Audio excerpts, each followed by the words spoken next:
હા, જય શ્રી કૃષ્ણ. આ નીતાબેન અને આ ગીતાબેન એ છે ને અમારા પાર્લરમાં પહેલી વખત આવ્યા હતા અને એમના વાળ છે ને બહુ ડ્રાય અને ડેમેજ હતા, તો એમને છે ને પરમનન્ટ મીન્સ કે એમને હેર સ્ટ્રેટ કરાવવા હતા. તો એમને મેં છે ને કેરાસ્મૂથ સજેસ્ટ કર્યું, તો એમના વાળ છે ને પહેલા બહુ જ ખરાબ હતા, તો પછી એમને અમે કેરાસ્મૂથ સજેસ્ટ કર્યું. તો ચલો આજે આપણે એમનો રિવ્યુ લઈએ કે તમને કેવું લાગ્યું કેરાસ્મૂથ નું રિઝલ્ટ. જો રિયલી કહું ને તો હું તમારા પાર્લરમાં ફર્સ્ટ ટાઈમ જ આવી, બરાબર. એમને મારા વાળ છે ને બહુ જ ડ્રાય અને ડેમેજ હતા. દીદીએ મારી સાથે 15 થી 20 મિનિટ વાત કરી અને અમને બહુ સારી રીતે સમજાવ્યું અને ફાઇનલી એમને મને એમ કીધું કે તમે કેરાસ્મૂથ કરાવો અને બહુ જ મસ્ત રિઝલ્ટ રહ્યું છે. અને એમનો નેચર બહુ સરસ છે, એમની સર્વિસ બહુ સરસ છે.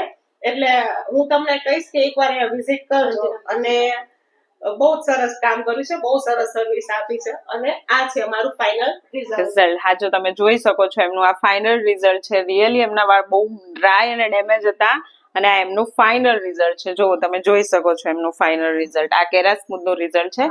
તમે એકવાર એવું હોય તમારે કોઈ પણ જગ્યાએ કેરાસ્મૂથ કે એવું કઈ પરમનન્ટ સ્ટ્રેટનિંગ સ્મૂથનિંગ કે એવું કરાવવું હોય તો તમે એકવાર અંજના બ્યુટી પાર્લરની અવશ્ય મુલાકાત લેજો અને અમારા બ્યુટી પાર્લરમાં એકવાર અવશ્ય જરૂર ને જરૂર સર્વિસ કરાવજો.